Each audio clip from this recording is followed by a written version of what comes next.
1951, the Beech Hill Boys Cycling Club from Luton, Bedfordshire, under Ken Baldwin and Mr. Thompson, spent 2 weeks camping up in Dovedale, Derbyshire.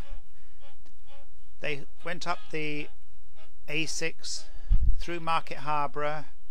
They stopped overnight at a youth hostel, and then they finished up in Ilam Hall. It was very wet, and I remember falling off my bike down with cows all over the road. Anyway, having recuperated, we crossed the stepping stones in Dovedale, and we camped by the bank there.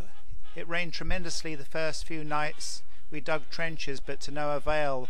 You could feel the river rippling underneath the ground sheets.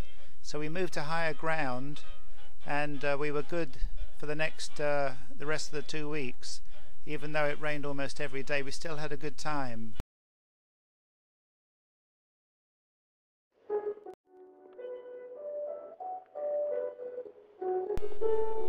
We went on various hikes up there, and we hiked up to the top of Thorpe Cloud, which is a nearby hill, 1,000 feet or so, and had a really good first experience camping with the Beech Hill Boys Cycling Club. This is back in 1951, so we were about ranging from 12.5 to 14 years old at the time.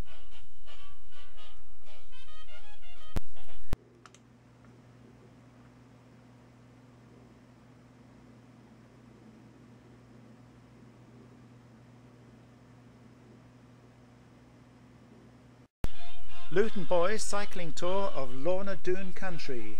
Home safe and sound after a fortnight of cycling and camping are 12 Luton boys who returned from Exmoor in Somerset on Thursday.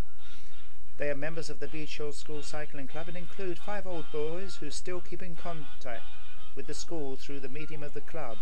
The party travelled under the supervision of Mr. Ken Baldwin and Mr. J. Thompson, masters at Beech Hill. Without any more serious mishap than a puncture, the party went via Aylesbury and Oxford to the Inglesham Youth Hostel, where they spent the night. The second night was spent in an orchard in Corston, just outside of Bath. The orchard, however, was devoid of all fruit.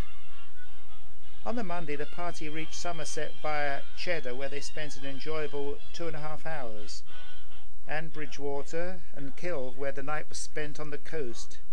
Porlock was reached the following day, and a stop was made before tackling the famed Porlock Hill, which in parts of its 3 miles tortuous ascent has a gradient of 1 in 3.5. Collecting the kit sent by rail to Minehead, and from Minehead to the top of Porlock by coach in the custody of 2 boys, who collected their cycles from Minehead the following day, the party reached their destination on the Tuesday evening.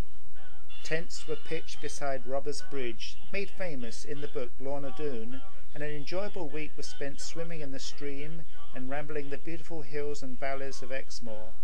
For some of the boys there was an added interest of a 25 miles hike across country to Dunkery Beacon, 1,700 feet above sea level, from the top of which could be enjoyed a really magnificent view of the surrounding countryside, with the coast of South Wales visible across the sea.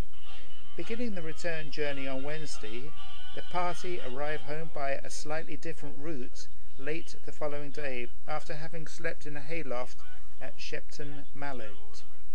On Thursday, 120 miles were cycled, quite a distance in one day for such young cyclists. One of the older boys, Jimmy Lugston, had the great misfortune to snap his cycle frame at Shepton Mallet, but managed to return home with another boy as company by means of a lorry en route to Watford. Many parents were not expected to see their sons until the following Saturday, but were however very pleased to see them tired and very bronzed and happy after a most enjoyable fortnight.